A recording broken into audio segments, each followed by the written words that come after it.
اب ہم پڑھیں گے سجدہ تلاوت. اس میں بھی بہت لوگ پریشان رہتے ہیں. سجدہ تلاوت کی مشروعیت. علماء نے سجدہ تلاوت کے مشروع ہونے پر اجماع کیا ہے کہ یہ سجدہ کرنا چاہیے، ٹھیک ہے، اور انہوں نے اس کے واجب ہونے میں اختلاف کیا ہے. واجب وہ ہوتا ہے جس کے چھوڑنے پر گناہ لازم، ٹھیک ہے.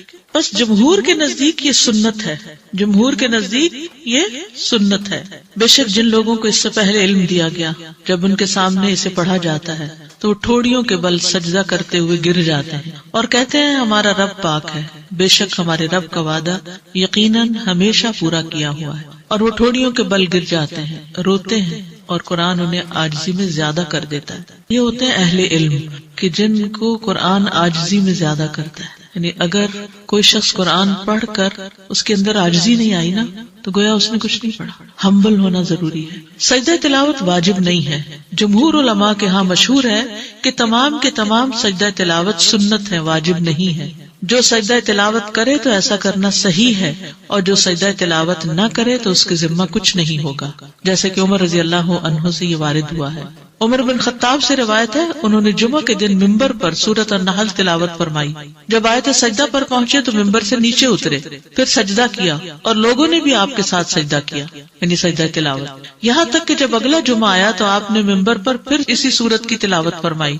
جب آیت سجدہ پر پہنچے تو فرمایا، اے لوگو، ہم آیت سجدہ پڑھ رہے ہیں، جس نے اس پر سجدہ کیا اس نے ٹھیک اور درست کام کیا، اور جس نے نہ کیا اس پر کوئی گناہ نہیں. تاہم عمر رضی اللہ عنہ نے سجدہ نہ کیا.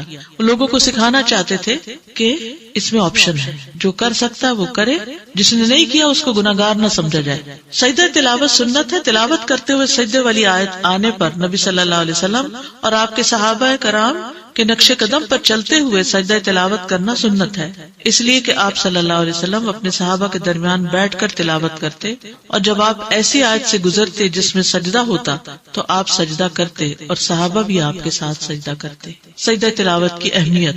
نبی صلی اللہ علیہ وسلم اور صحابہ کا سجدہ تلاوت کا اہتمام کرنا. ابن عمر سے روایت ہے کہ نبی صلی اللہ علیہ وسلم قرآن کی قرات کرتے تھے، پس آپ اس سورت کی قرات کرتے جس میں سجدہ ہوتا تو آپ سجدہ کرتے اور ہم بھی آپ کے ساتھ سجدہ کرتے، حتیٰ کہ ہم میں سے بعض کو اپنی پیشانی رکھنے کے لیے بھی جگہ نہ ملتی، یعنی پورا کراؤڈ جو تھا وہ سجدے میں گر جاتا تو دوسرے کی پیٹھ پہ جیسے سجدہ ہوتا. پھر ابو رافع سے روایت، انہوں نے کہا میں نے ابو ہریرہ کے ہمراہ نماز عشاء ادا کی. انہوں نے نماز میں اذا السماء انشقت کی قرات کی تو اس میں سجدہ کیا. میں نے کہا یہ کیا ہے؟ انہوں نے فرمایا میں نے ابو القاسم کے پیچھے سجدہ کیا صلی اللہ علیہ وسلم، اس لیے میں تو ہمیشہ اس میں سجدہ کرتا رہوں گا یہاں تک کہ آپ سے جا ملوں. سلف صالحین کا اہتمام. شعبی سے مروی ہے، انہوں نے کہا علماء سجدے کو مختصر کرنا ناپسند کرتے تھے، یعنی سجدہ تلاوت بھی پورے اذکار اور تسبیحات کے ساتھ ہونا چاہیے، یعنی ایک جھپکا سا نہیں مارنا چاہیے بلکہ پورا تسبیح پڑھ کے ختم کرنا چاہیے. اور وہ اس بات کو بھی ناپسند کرتے تھے کہ جب وہ آیت سجدہ پر پہنچے تو وہ سجدہ کیے بغیر اس پر سے گزر جائیں. سورۃ نجم کے سجدہ تلاوت پر سب کا سجدہ کرنا. ابن عباس سے روایت ہے کہ نبی صلی اللہ علیہ وسلم نے سورہ نجم میں سجدہ کیا اور آپ کے ہمراہ اس وقت تمام مسلمانوں، مشرکین اور جن و انس نے سجدہ کیا. ابو ہریرہ کہتے ہیں کہ نبی صلی اللہ علیہ وسلم کے پاس سورہ نجم لکھی گئی. جب سجدہ والی آیت پر پہنچے تو آپ نے سجدہ کیا اور ہم نے بھی آپ کے ساتھ سجدہ کیا، اور دوات اور قلم نے بھی سجدہ کیا، وہ بھی جھکے، لیکن ایک شخص نے سجدہ نہیں کیا تھا. تو وہ عبداللہ بن مسعود کہتے ہیں کہ وہ اس حال میں قتل کیا گیا کہ وہ اللہ کے ساتھ کفر کرتا رہا، یعنی کفر کی حالت میں ہی فوت ہوا. سجدہ تلاوت کرنے پر شیطان کا رونا. ابو ہریرہ سے روایت ہے، انہوں نے کہا کہ رسول اللہ صلی اللہ علیہ وسلم نے فرمایا جب ابن آدم آیت سجدہ کی قرات کرتا ہے پھر سجدہ کرتا ہے تو شیطان روتے ہوئے وہاں سے ہٹ جاتا ہے. وہ کہتا ہے ہائے اس کی ہلاکت. اور ابو قریب کی روایت میں ہائے میری ہلاکت. ابن آدم کو سجدے کا حکم ملا تو اس نے سجدہ کیا، اس کے لیے جنت ہے، اور مجھے سجدے کا حکم ملا تو میں نے انکار کیا، بس میرے لیے آگ ہے. تو یاد رکھیے یہی چیز نماز پڑھنے والوں نہ پڑھنے والوں میں فرق کر دیتی ہے. پڑھنے والے ایک طرف ہے، نہ پڑھنے والے ایک طرف ہے. کوئی آدم کے طریقے پہ چل رہے ہیں اور کوئی شیطان کے طریقے پہ چل رہے ہیں. جسے ہم بچوں اور کو کہتے ہیں نا نماز پڑھو، اس کی اہمیت، تو ہر وقت یہ لفظ نہ بولا کرے نماز پڑھو. کبھی بیٹھے ہو اچھے موڈ میں تو اچھا کریں، اچھا یہ بتاؤ کہ اگر تمہارے پاس چوائس ہو تو تم آدم علیہ السلام کے طریقے پہ چلو گے یا شیطان کے طریقے پہ؟ تو ہو سکتا ہے پہلے تو اس کو سوال ہی سمجھنا ہے کہ کیا مطلب؟ تو آپ کہیں گے آدم علیہ السلام کو جب حکم ملا تھا تو انہوں نے سجدہ کیا تھا، اور شیطان کو حکم ملا تو اس نے نہیں کیا تھا، تو تم کیا کرنا چاہتے ہو؟ تم اپنے لیے کیا پسند کرو گے؟ ایسے سوال ضمیر جگاتے ہیں، سوچنے پر مجبور کرتے ہیں، چوائس دیتے ہیں، اور پھر عمل کرنا آسان ہوتا ہے۔ تو لوگوں کا ضمیر جگایا کرے، ان کی انا نہیں جگایا کرے۔ کسی بھی معاملے میں جب کسی کی انا جاگ پڑتی ہے نا تو اس کو پھر کنٹرول کرنا بڑا مشکل ہے، اس کو سمجھانا بڑا مشکل ہے، اور جب ضمیر جاگتا ہے تو لوگوں کے دل پگھلنے لگتے ہیں، پھر وہ اس کو لے لیتے ہیں، اور اس کے لیے صرف حکم دینے کی بجائے اور آرگیو کرنے کی بجائے اور دلیل لانے کی بجائے اور بحث کرنے کی بجائے خیر خواہی کے ساتھ دل کی پوری سنجیدگی کے ساتھ سوال کیا تاکہ دوسرا بات سمجھ جائے، کیونکہ اصل ہمارا مقصد کیا ہے کہ یہ شخص مشکل سے بچ جائے کسی طرح، ورنہ ہمیں کیا لگے، اس کی مرضی جو چاہے کرتا، پر چین نہیں آتا نا، کیسے چھوڑ دیں؟ اور پھر اس شخص کے گھر میں ہونے کی وجہ سے پورے گھر میں ایک نحوست، اگر ایک بندہ بھی نہیں پڑھتا گھر میں نماز تو گھر میں نحوست ہے۔ اور پھر وتواصوا بالحق وتواصوا بالصبر ہمارا فرض ہے، جب ہم فرض ادا کر دیں گے تو پھر اللہ تعالیٰ اس مصیبت کو ٹال دے گا، کیونکہ امر بالمعروف نہ کرے پھر پکڑ۔ ایک عورت نے اپنا طریقہ لکھا ہوتا، کہیں پڑھا تھا میں نے، کہ وہ اپنا ہاتھ بھگوتی، اس کو خوشبو لگاتی اور پھر پیار سے اپنے شوہر کے چہرے پر ہاتھ پھیرتی تو اٹھ جاتا، اس کو اٹھتے اٹھتے اچھے خوشبودار ہاتھ کے لمس ملتا تو اٹھ جاتا، پھر ایک چائے کا کپ بنا دے، بس ضمیر جگاتا۔ دعا کریں، دعا بہت ضروری ہے۔ ریسنٹلی کسی سے میری ملاقات ہوئی تو کہنے لگے ہمارے والد 80 سال کی عمر کے، اور اب جا کر انہوں نے تھوڑا سا اس طرف توجہ کی ہے، مدر ان کی لیکچر لگا دیتی تھی اور وہ بھی ساتھ تھوڑا بہت سنتے تھے، تو ان کے اندر بھی ہلچل ہو گئی۔ اللہ کے ہاتھ میں ہدایت ہے، پتہ نہیں کب پلٹ جائے اور پچھلے سارے ہی گناہ معاف ہو جائے۔ ہمارا کام تو دعا اور کوشش ہے۔ سجدہ تلاوت والی آیات سے سجدہ کیے بغیر نہ گزرنا۔ عقبہ بن عامر کہتے ہیں کہ میں نے رسول اللہ صلی اللہ علیہ وسلم سے کہا، اللہ کے رسول کیا سورہ الحج میں 2 سجدے؟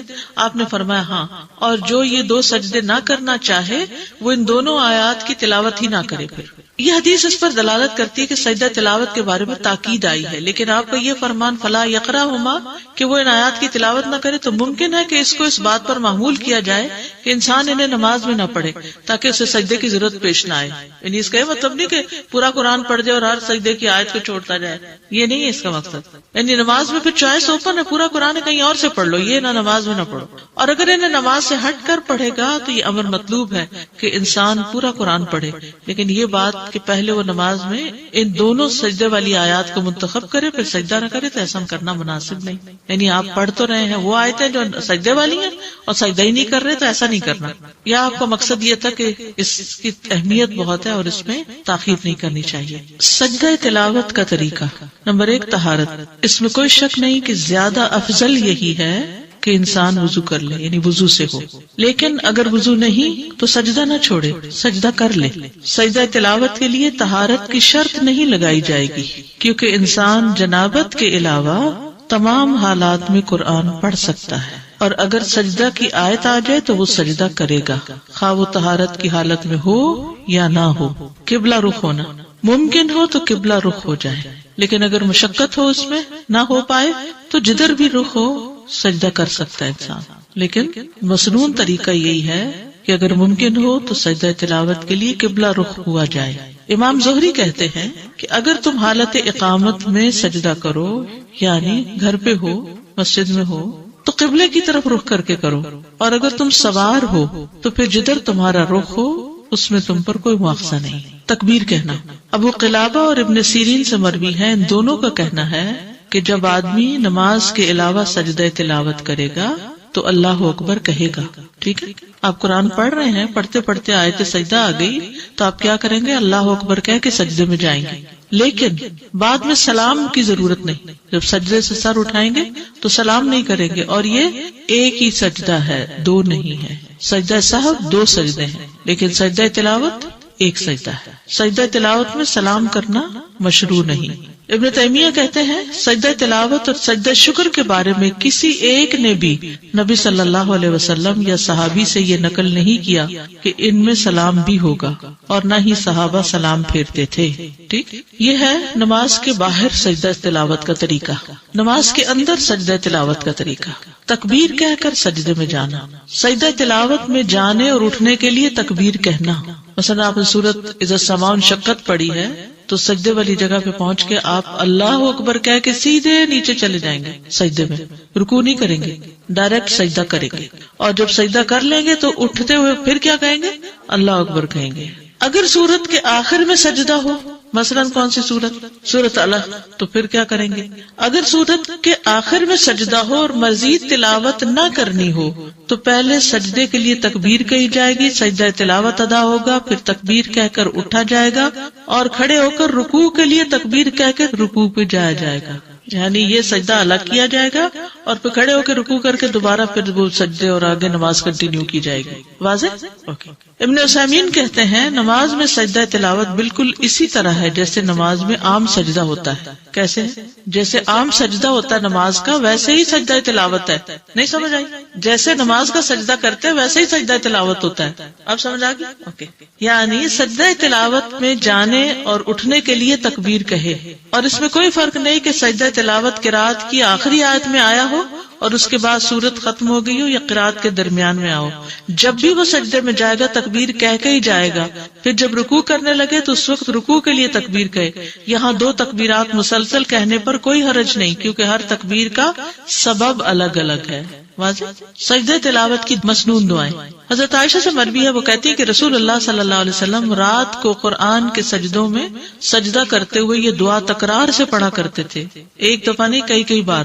سجد وجہی للذی خلقہ وشق سمعہ وبصرہ بحولہ وقوتہ، میرا چہرہ اس ذات کے لیے سجدہ ریز ہے جس نے اس کو پیدا کیا اور اپنی طاقت اور اپنی قوت سے اس کی سماعت اور اس کی بصارت بنائی، یعنی کان آنکھ اللہ نے اپنی قوت سے بنائے۔ ابو سعید خدری رضی اللہ عنہ سے مروی ہے کہ انہوں نے کہا میں نے خواب میں دیکھا گویا کہ میں درخت کے نیچے ہوں اور گویا کہ درخت سورت صاد پڑھ رہا ہے، یعنی اس سے آواز آ رہی تھی سورت صاد کی۔ پھر جب آیت سجدہ پر آئے تو اس نے سجدہ کیا، درخت نے بھی، اور اپنے سجدے میں کہا اللہم اغفر لی بہا، اللہم حط انی بہا وزرا واحدث لی بہا شکرا وتقبلها منی کما تقبلت من عبدک داود سجدتہ۔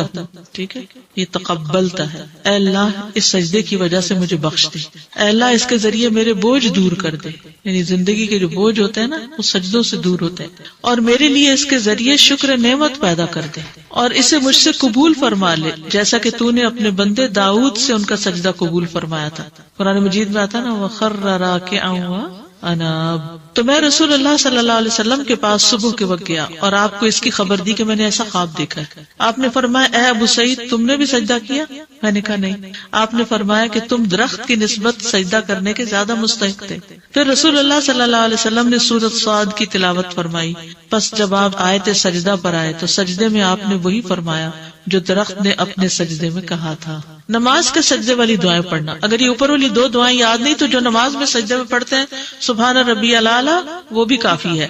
سجدہ تلاوت دوسرے سجدوں کی طرح ہی ہے، اور نبی صلی اللہ علیہ وسلم نے اللہ کے اس فرمان سبح اسم ربک الاعلی کے متعلق فرمایا ہے کہ اسے اپنے سجدوں میں پڑھا کرو۔ تو اس پر ہم کہتے ہیں کہ جب انسان سجدہ تلاوت کرے تو وہ کہے سبحان ربی الاعلی، سبحانک اللہم ربنا وبحمدک اللہم اغفر لی، اللہم لک سجدت وبک آمنت ولک اسلمت، سجد وجہی للذی خلقہ وصورہ وشق سمعہ وبصرہ بحولہ وقوتہ، اللہم اکتب لی بہا اجرا وحط انی بہا وزرا واجعلها لی عندک ذخرا وتقبلها منی کما تقبلتها من عبدک داود۔ تو اگر انسان اس کے علاوہ کوئی دعا پڑھے جب اسے یہ حفظ نہ ہو تو کوئی حرج نہیں۔ اگر جیسے سجدہ تلاوت کوئی پڑھی یا کوئی بھی سورہ پڑھی جس میں آخر میں سجدہ ہے اور پھر سجدہ کیا اور پھر اٹھ کے اور سورہ شروع کر دی، جی کوئی حرج نہیں، ٹھیک ہے، ایسا بھی کر سکتے ہیں۔ مکروہ ٹائم پر کر سکتے ہیں سجدہ تلاوت، مکروہ ٹائم جیسے فجر کی نماز کے بعد۔ جی یہ سبب کا سجدہ ہے نا۔ السلام علیکم استاذ، اس کا مطلب ہے کہ نماز میں اگر سجدہ تلاوت آ جائے تو وہ نہیں چھوڑ سکتے، وہ کرنا ہی کرنا ہے ہر صورت میں۔ جی کرنا چاہیے، چھوڑنا نہیں چاہیے۔ اس لیے آپ نے دیکھو کہ رمضان میں ہمیشہ امام کرتے ہیں، کسی بھی مسلک کسی بھی مسجد کہیں بھی چلے جائیں سبھی کرتے ہیں اپنی تلاوت اگر کر رہے ہیں۔ جی افضل یہی ہے، کرنا ہی چاہیے، اللہ ہی کہ کوئی مجبوری ہو جائے، اگر ٹیپ ریکارڈر چل رہا ہو، آڈیو چل رہی ہو کہیں تو بس جھک جائیے، لیکن یہ کہ اگر نہ جھکے تو کوئی حرج نہیں ہے۔ اس میں کہتے ہیں کہ تلاوت کرنے والا جھکے تو آپ جھکے، تو اب اس میں شک ہے کہ جب وہ تلاوت کر رہا تھا وہ جھکا تھا کہ نہیں؟ اگر وہ جھکا تھا تو ہمیں بھی جھک جانا چاہیے. 10 دفعہ پڑھے ایک ہی سجدہ ہوگا. جی آپ یقین کریں کہ بیچ میں تلاوت بریک کر کے اس وقت جھک جانا اچھا لگتا ہے. جی فریش بھی ہو جاتا ہے. جیسے آپ نے دیکھا ہوگا ابھی نماز پڑھنے کے بعد آپ کی کیفیت ایک دم پھر اچھی ہوگی, پڑھتے پڑھتے تھک جاتے, پھر بیچ میں نماز آئی, نماز پڑھی, پھر فریش ہو گیا مائنڈ. تو ایسے سجدہ تلاوت بھی, تلاوت کرتے کرتے انسان ذرا نیند میں آنے لگتا ہے, پھر سجدہ کرتا ہے تو پھر ذرا فریش ہو جاتا ہے. بلڈ فلو ایگزیکٹلی سجدے میں جاتے ہوئے بلڈ فلو جو ہے وہ برین میں چلا جاتا ہے, تو آپ اس میں فریش ہو جاتے ہیں. السلام علیکم. استاد میں نے کچھ لوگوں کو دیکھا ہے جب وہ سجدہ تلاوت پڑھتے ہیں تو قرآن پہ ہی سجدہ کر لیتے ہیں, ایسا کرنا ہے نہیں, اس قرآن پہ سجدہ قرآن پہ سر رکھ لے, ماتھا اپنا رکھ لیتے ہیں پڑھتے پڑھتے, یہ صحیح نہیں ہے. بہت شدید ضرورت کے علاوہ خواہ کچھ چیزیں قرآن کے اوپر نہیں رکھنا, اس کو ایک طرف رکھتے ہیں آپ. آیت جب پوری ہو جائے پھر کرنا بہتر ہے. اس کی کوئی دلیل نہیں ملتی 14 اکٹھے کرنے کی, حالانکہ 15 سجدے ہیں, یہ بھی یاد رکھیں. اچھا وہ جو لوگ قرآن خوانی کرواتے ہیں کہ آپ قرآن پڑھ دیں ہم سجدے کم کر دیں گے, بس ایک جب نئی چیز خود ایجاد کی تو پھر سارا دین شروع ہو گیا نا, پھر تو حد ہی ختم ہو گئی, ہر چیز اپنے ہاتھ میں لے لی. میں بچوں کو قرآن پڑھاتی ہوں تو عموماً ان کو پڑھاتے پڑھاتے بار بار وہ آیت سجدے والی پڑھانی پڑتی ہے, پھر وہ بچے بھی پڑھتے ہیں, تو ہم سرکل میں بیٹھے ہو, پھر اس صورت میں کیا کروں, بس آخر میں ایک سجدہ سب کر کے اٹھ سکتے. ٹھیک, تو اس کے لیے بچے آگے بیٹھے ہو, کوئی حرج نہیں, اس میں نماز والی شرائط نہیں ہے.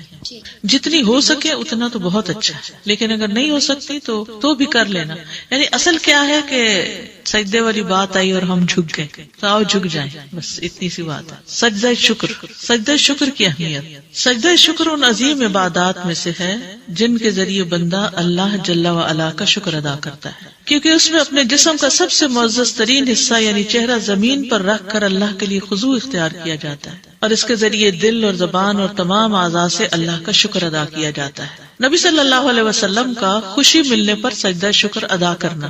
ابو بکرہ سے مروی ہے کہ نبی صلی اللہ علیہ وسلم سے روایت کرتے ہیں کہ جب آپ کے پاس کوئی خوشی والی خبر آتی یا آپ کو کسی بات کی خوشخبری دی جاتی تو آپ فوراً اللہ کا شکر ادا کرنے کے لیے سجدے میں گر پڑتے. ہم نے زندگی میں کتنی دفعہ ایسا کیا, کتنی ہی گڈ نیوز سنی ہوگی, کتنی ہی خوشخبریاں سنی ہوگی, کبھی بچے کی ولادت کی, کبھی کسی بچے کی کامیابی کی, کبھی کسی کی شادی کی, لیکن ہم خوشی کا اظہار عموماً اللہ کی نافرمانی سے کرتے ہیں, جبکہ خوشی کا اظہار اللہ کی فرمانبرداری سے اور اس طریقے اور اس کام سے کرنا چاہیے جو انسان کو اللہ کے قریب کر دیتا ہے. نبی صلی اللہ علیہ وسلم کا ایک موقع پر لمبا سجدہ شکر ادا کرنا.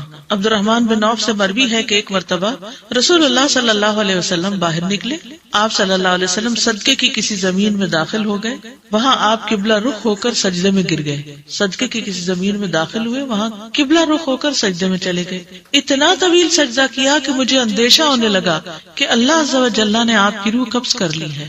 کبھی آپ بھی یہ کر کے دیکھیں, کوئی نعمت یاد کر کے بس لمبا, جو آج تک لمبا نہ کیا ہو اتنا. ہمارے میں ویسے اسٹیمنا ہی نہیں ہے. میں نے یہ تجربہ کرنے کی کوشش کی تو سانس ہی اتنا پھول گیا کہ مشکل ہوئی, کیونکہ ہمارے عام سجدے بھی اتنے لمبے نہیں ہیں, لیکن کریے گا ضرور انشاءاللہ. اس بات پہ شکر کہ اللہ تو نے ہمیں سجدہ صاحب کا طریقہ سکھا دیا, یہ سجدہ شکر ہے. وہاں آپ قبلہ رخ ہو کر سجدے میں گر گئے اور اتنا طویل سجدہ کیا کہ مجھے اندیشہ ہونے لگا کہ اللہ عز و جل نے آپ کی روح قبض کر لی. میں دیکھنے کے لیے آپ سے قریب ہو کر بیٹھ گیا تو آپ نے اپنا سر اٹھا کر فرمایا کون ہے؟ میں نے عرض کیا عبد الرحمن ہوں. آپ نے فرمایا کیا ہوا؟ یعنی آپ اتنے محب تھے کہ آپ کو یہ خیال ہی نہیں رہا کہ یہ پریشان ہوا ہے. میں نے کہا اللہ کے رسول آپ نے ایسا سجدہ کیا کہ مجھے اندیشہ ہونے لگا کہ اللہ عز و جل نے اس میں آپ کی روح قبض کر لی.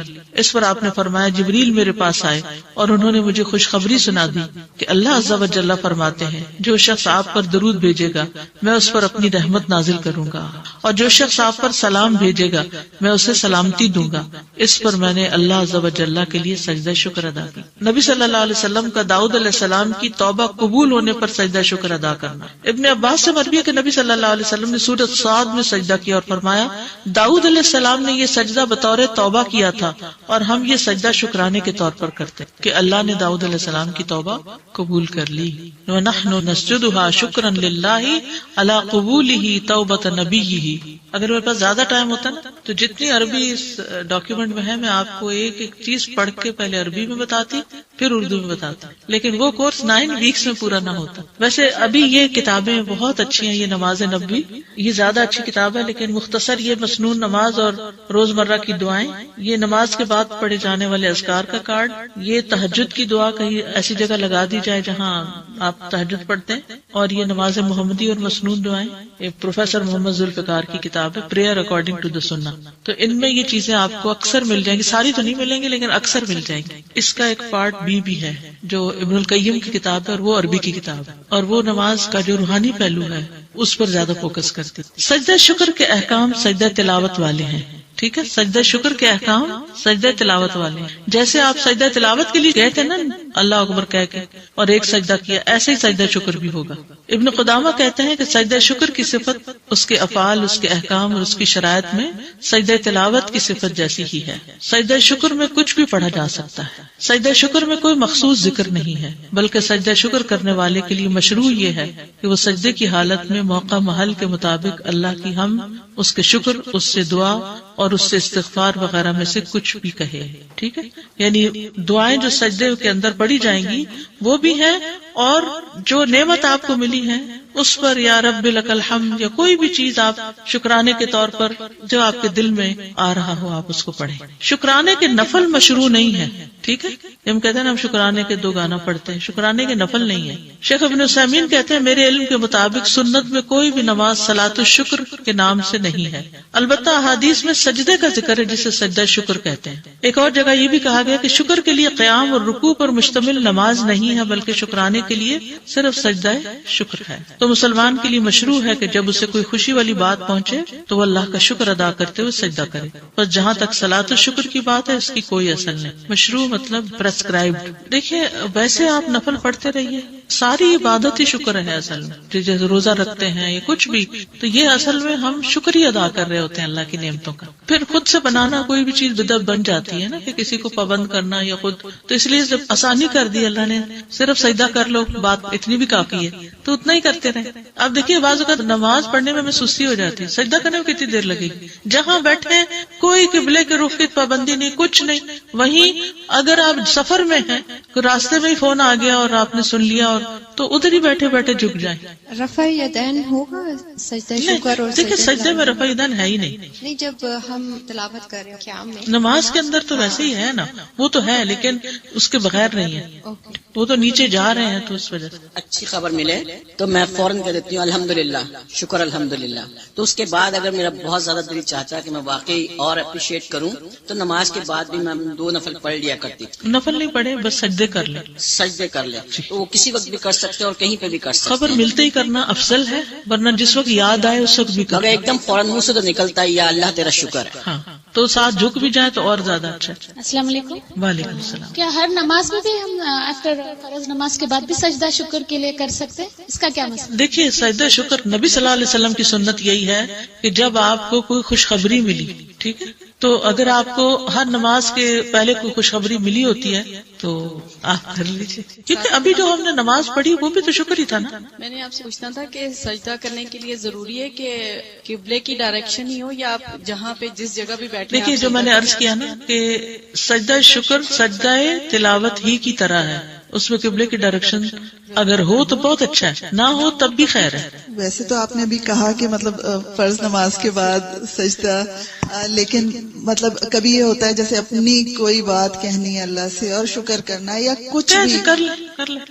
سجدے کے وضو کرنا ضروری ہے؟ نہیں، ہو تو افضل ہے، نہ ہو تو کوئی بات نہیں. جیسے قرآن پڑھنے کے لیے ہو تو افضل ہے، نہیں تو کوئی بات نہیں. اور نماز کوئی بھی پڑھ سکتے ہیں، حاجات ہے یا جو بھی ہے کچھ، اس میں جو خالی شکر کی نماز شکرانہ پڑھنے نہیں ہے، پورے دن میں جیسے کوئی نہیں ہے، خالی نوافل پڑھتے رہے. صلاۃ التوبہ ہے، صلاۃ الشکر کوئی نہیں ہے. ٹھیک ہے، پیریڈز میں سجدہ شکر جنابت کی حالت میں نہیں کرنا، اور سجدہ تلاوت پیریڈ بھی جنابت کی ایک طرح سے حالت، اور سجدہ تلاوت بھی نہیں.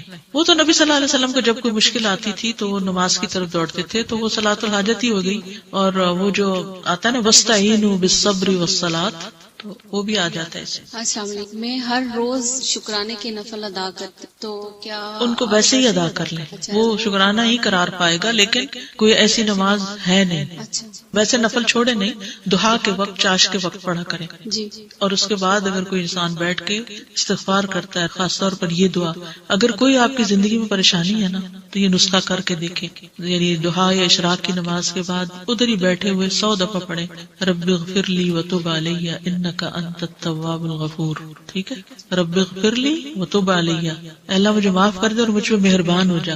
انک انت التواب الغفور، تو تواب بھی ہے اور غفور بھی ہے. ساتھ جیسے فجر کی نماز پڑھ کے ہم ادھر ہی بیٹھے رہتے ہیں، آپ کہتے ہیں ذکر کریں، تو پھر وہ اشراق کے 2 نفل پڑھ کے آپ اٹھ جائیں، تو پھر ہمیں چاش کی نماز دوبارہ پڑھنی ہوگی 10 بجے جو چاش کے 4 نفل ہیں؟ پڑھ سکتے ہیں دوبارہ، اگر نہ پڑھنا چاہیں تو یہ ایک دفعہ پڑھی ہوئی کافی ہے. یہ بھی سجدہ تلاوت کی طرح سبب کا سجدہ ہوگا، اور اس میں بھی اللہ اکبر کہہ کے سجدہ کرنا ہے. اٹھتے ہوئے نہیں اللہ اکبر کہنا، صرف جاتے ہوئے. تو پھر جب سجدہ تلاوت کریں گے نماز کے علاوہ تو اس میں بھی جاتے ہوئے اللہ اکبر کہنا، لیکن اٹھتے ہوئے نہیں. ہاں، ان سجدوں میں اپنی لینگویج میں باتیں کر سکتے ہیں. یعنی جیسے آپ فجر کی نماز پڑھی، بیٹھے رہے، تلاوت کر رہے ہیں، ذکر اذکار کر رہے ہیں، سورج بلند ہو گیا، پھر آپ 2 نفل پڑھتے ہیں، پھر بیٹھ کے یہ دعا کرتے ہیں، کیونکہ یہ بڑا قیمتی وقت ہوتا ہے.